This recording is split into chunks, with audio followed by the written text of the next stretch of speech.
Un feroz disturbio ha estallado en las calles de Rusia. Los ataques con drones de Ucrania a las refinerías rusas han arrastrado al país a una escasez de combustible no vista desde los últimos años de la Unión Soviética, y esa escasez ha convertido las estaciones de servicio en campos de batalla.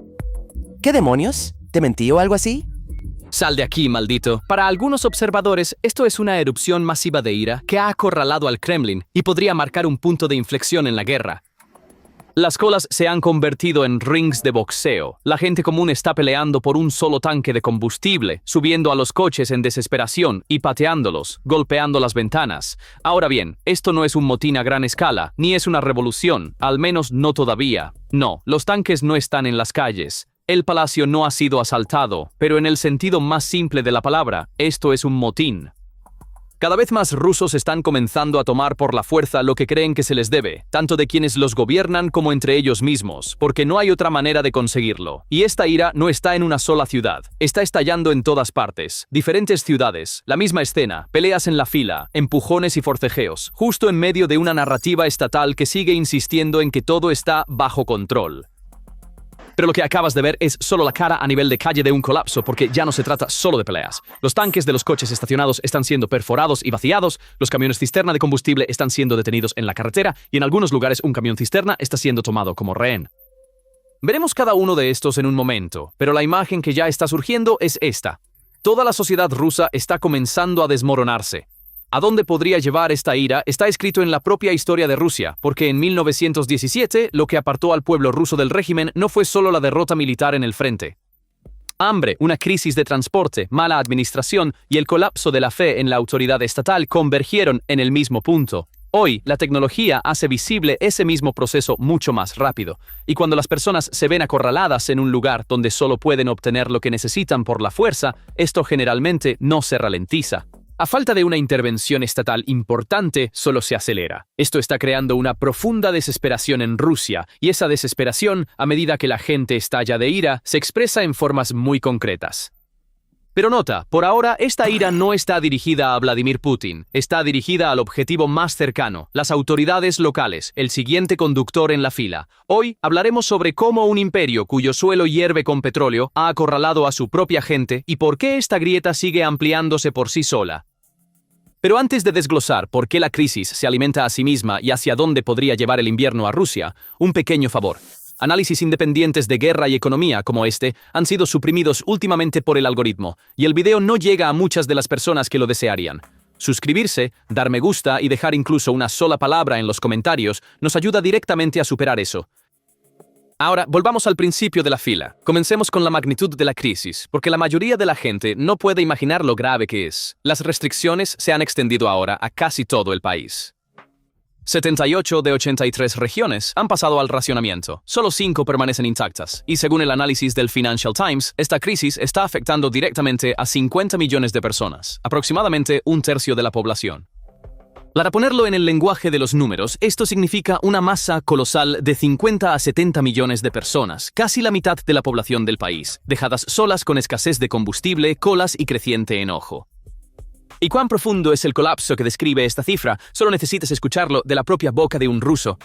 Un hombre que se dispuso a ver por sí mismo si la crisis realmente había golpeado al país se queda helado con lo que encuentra. Todas las refinerías de petróleo están destruidas. ¿Y cuánto tiempo tomará para que sean restauradas? Para que reanuden su trabajo. La refinación de petróleo en general, para que obtengan esta gasolina y diésel, cuánto tiempo tomará es desconocido. Así que tiempos terribles como estos nos esperan. Tiene un equivalente en ciudad tras ciudad en el mapa. En la propia ciudad natal de Putin, San Petersburgo, los depósitos de combustible en el puerto están en llamas, mientras que justo al lado, la fila para la gasolina se extiende por kilómetros, una escena casi simbólica de la crisis. Y esta no es una provincia cualquiera. Moscú y San Petersburgo juntas albergan casi una cuarta parte de la población del país, las dos metrópolis más privilegiadas y protegidas de Rusia. La capacidad del Kremlin durante 4 años para hacer que la guerra pareciera algo que sucedía lejos a otra persona dependía precisamente de proteger esta vitrina. Ahora el vidrio de esa vitrina se está agrietando. La forma del racionamiento varía según el lugar, también. En algunas regiones, días alternos según la matrícula. En otras, un número limitado de litros por vehículo. En Belgorod, el gobernador interino Shuvalov anunció que reduciría el límite de compra a 30 litros y advirtió abiertamente: esto es solo el comienzo. En las ciudades del sur de Kaliningrado, los camiones cisterna de combustible no han podido pasar durante una semana y media, incluso los autobuses se han detenido y el diésel ha subido a 159 rublos por litro. Kaliningrado tampoco es una región ordinaria, un enclave rodeado por países de la OTAN y separado del territorio continental ruso, el puesto avanzado de Moscú en el Báltico. Para que un lugar tan estratégico se quede sin combustible, muestra que la crisis afecta no solo a la economía, sino también a una cuestión de seguridad. La frase del analista Maglin resume la situación. Durante 4 años, los rusos en las grandes ciudades podían tratar esta guerra como algo que le sucede a otra persona. La fila para la gasolina terminó con eso, y esta desesperación se está manifestando de formas desagradables. En Crimea, la situación es más dura. Desde el 21 de junio se detuvieron todas las ventas a individuos y empresas. Según el líder regional Aksionov, el combustible se reservó solo para los servicios estatales que mantienen la república funcionando y segura.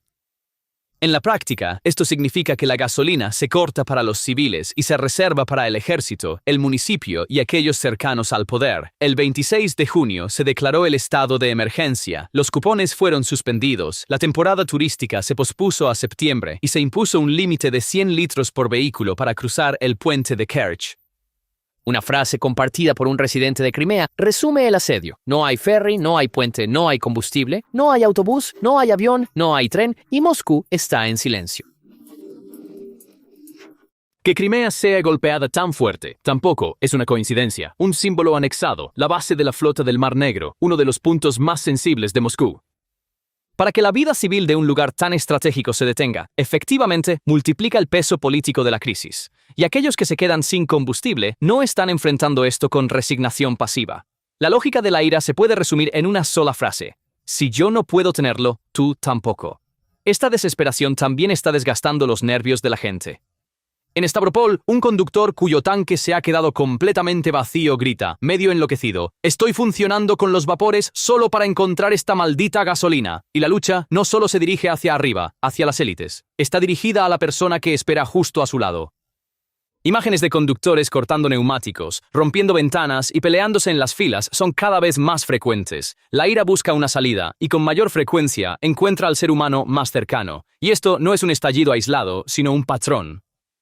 Según RFI Al-Riyadh, videos que muestran peleas estallando en colas de varias horas se comparten uno tras otro en las redes sociales. Diferentes ciudades, la misma escena. Incluso después de semanas, la imagen no cambia. La pelea en la cola se ha convertido en la nueva normalidad de la crisis. Y cuando la desesperación cruza un umbral, la gente ya no solo espera en la fila, empiezan a cazar. La primera nueva profesión que surgió de la crisis fue la piratería de combustible. Aquellos que perforan los tanques de los autos estacionados y extraen el combustible lo revenden en el mercado negro a muchas veces el precio. Se extendió tanto que en las regiones más afectadas, dejar un coche desatendido ahora significa arriesgarse a encontrar su tanque vacío. Pero no se detuvo en los coches estacionados. La desesperación por encontrar combustible llevó a los conductores directamente a la fuente. En el momento en que algunos ven un camión cisterna de combustible, se aferran y lo siguen hasta la estación. Y esta búsqueda de combustible se ha vuelto cada vez más agresiva. Cuando seguir no es suficiente, imágenes en las redes sociales afirman que multitudes desesperadas están deteniendo camiones en la carretera y secuestrándolos. En el extremo más lejano hay una escena casi impensable. Conductores en Novorossiysk, incapaces de llenar sus tanques durante una semana, efectivamente tomaron un camión cisterna de combustible como rehén.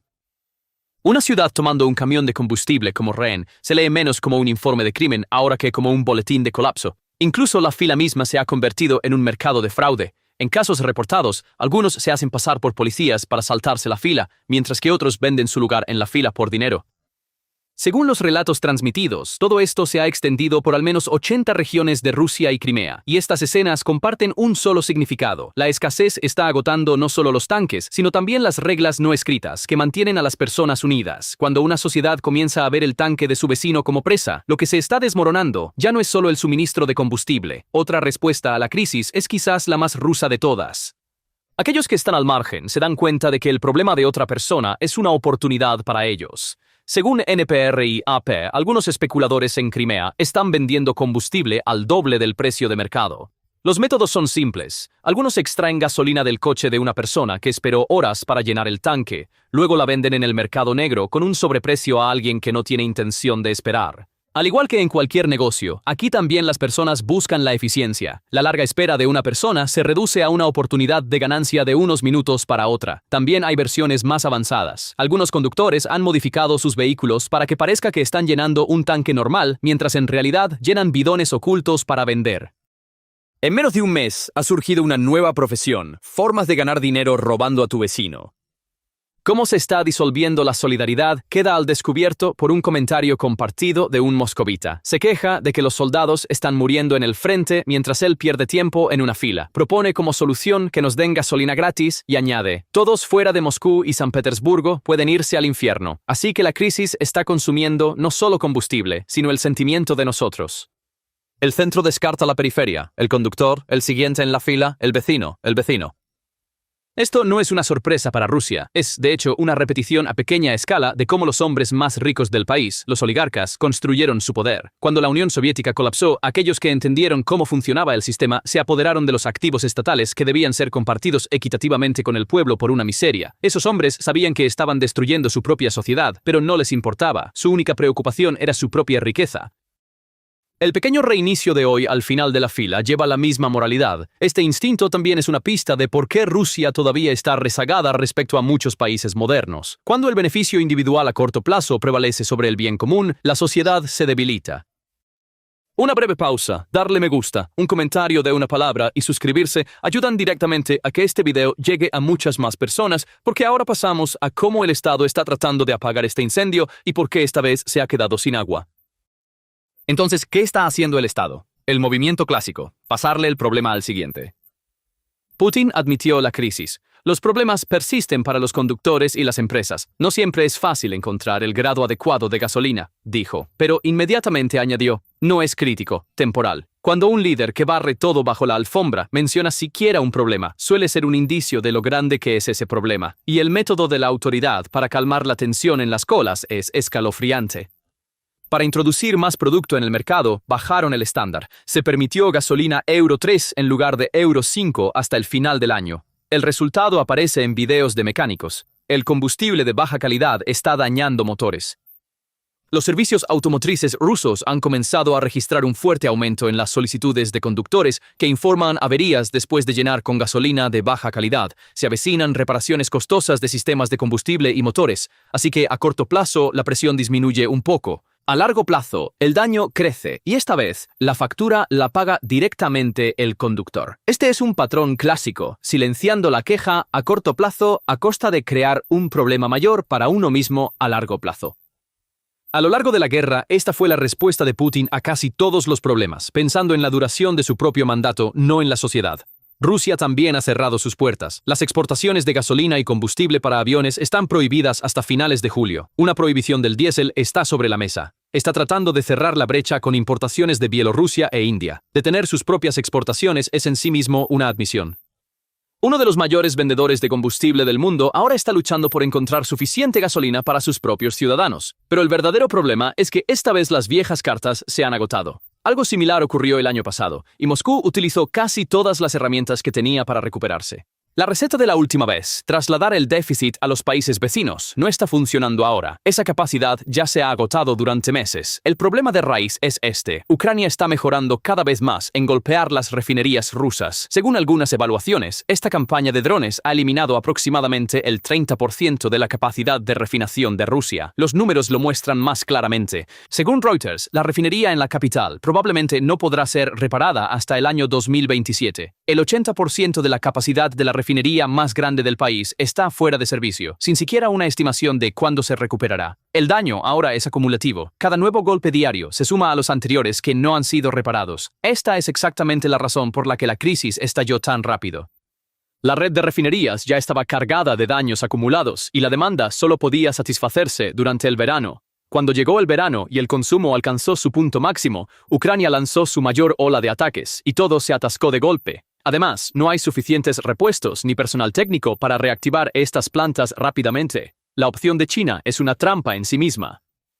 Rusia tiene que vender crudo a China barato y comprar el mismo producto refinado a un precio alto, perdiendo en ambas transacciones. Y la infraestructura ni siquiera permite a Rusia importar todo lo que necesita de China.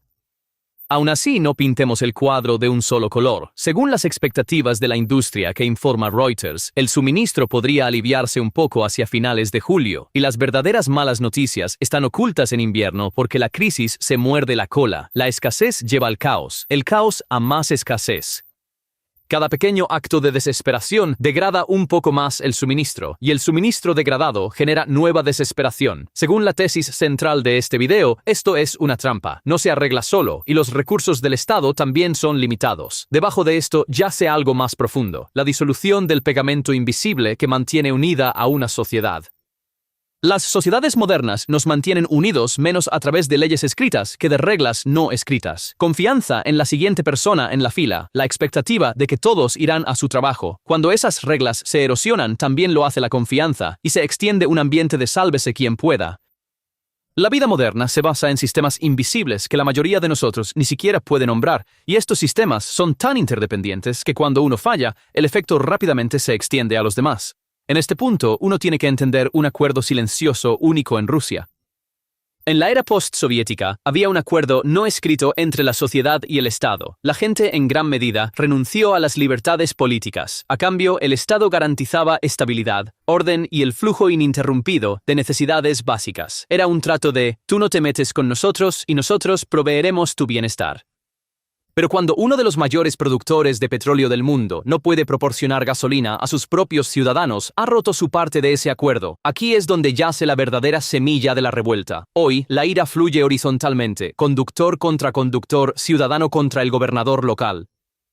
Pero la historia muestra que esta ira puede volverse vertical en un umbral, es decir, puede cambiar su objetivo de un funcionario local directamente a la cima del poder. Ese umbral es el momento en que la gente dice, esto no es un contratiempo temporal, el sistema mismo se está colapsando. Y una vez que esa frase se difunde, es casi imposible retractarse. El propio pasado de Rusia está lleno de esta lección. En 1917 y 1991, lo que derribó los regímenes no fueron solo los ejércitos o las ideologías, fue el Estado volviéndose incapaz de proporcionar las cosas más simples: pan, calefacción, transporte. Los imperios a menudo comienzan a desmoronarse, no con un momento heroico en las plazas, sino con un estante vacío en una tienda, con la gasolina agotándose en una estación, porque la gente no confía en el poder del Estado, sino en su función, y cuando esa función se detiene, el miedo lentamente da paso a la ira. Por eso, el verdadero punto de quiebre no es el precio en la bomba o la longitud de la fila. El verdadero punto de quiebre es ese silencioso contrato social rompiéndose por primera vez ante una audiencia tan vasta. Y una vez que la confianza se tambalea, es lo más difícil y costoso para un Estado reconstruir. La clásica pregunta de las historias post-apocalípticas se hace realidad aquí también. ¿Qué sucede cuando una sociedad queda desesperada? La respuesta ya no es ficción, se está viendo en vivo en Rusia. Pero la verdadera prueba llegará en invierno. Las refinerías, funcionando al máximo durante el verano, pueden no encontrar el tiempo para hacer el cambio seguro a las fórmulas de combustible de invierno, lo que significa que incluso cuando cambie la estación, la escasez puede no terminar. Peor aún, si la maquinaria agrícola no encuentra suficiente diésel, la cosecha está en riesgo y una sociedad sin combustible puede convertirse en una hambrienta y fría. El terreno económico ya se está resquebrajando también. La inflación subió al 6% a finales de junio. La previsión de crecimiento para 2026 se redujo a 0.4%. Y según Gallup, el 60% de los rusos dice que las condiciones económicas están empeorando, un récord en 20 años de la encuesta. Y no sigamos adelante sin preguntar esto. Si los rusos que solo han estado sin combustible durante un mes ya están dando la espalda a su gobierno, ¿qué pasará dentro de 6 meses cuando realmente tengan frío y hambre? La fuente de la inflación es doble también, la impresión de dinero por un lado y el combustible caro que aumenta el precio de cada producto por el otro. Una sociedad no puede mantenerse en pie cuando se rompen algunas patas del taburete en el que se sienta, y una vez sacudido, restaurar este equilibrio es mucho más difícil que derribarlo. Y este es el momento en que la gente realmente se da cuenta de que una sociedad se ha descompuesto seriamente, cuando lo que pueden encontrar en las tiendas se reduce a granos baratos. Esta conciencia ya se muestra en los rostros de las personas. En imágenes compartidas desde Stavropol, una mujer dice que, aunque viven en el siglo XXI, no pueden ni mantener sus negocios funcionando ni poner gasolina en sus coches. La incredulidad en su voz es más impactante que la ira. Los expertos no esperan una hambruna, pero acceder a productos como huevos o verduras frescas en todo momento y a cualquier precio podría volverse más difícil. Además, estos problemas económicos ya existían antes de la crisis. La escasez de combustible no los está creando, los está magnificando todos a la vez. La economía rusa ya estaba al borde del abismo en muchos frentes, y el combustible está afilando ese abismo un poco más. Incluso dentro de la élite hay fisuras. El jefe de Sberbank, Gref, dijo que ya no hay nadie en el país cuya principal preocupación no sea que las hostilidades militares terminen lo antes posible. Entonces, ¿qué tan en serio debemos tomar todo este panorama? Aquí, la honestidad es esencial.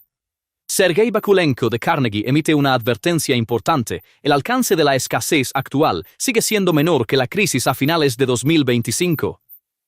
Dejando de lado la grave situación en Crimea, el panorama no es tan malo, dice, y resume lo que está impulsando la dirección de la crisis en una sola frase.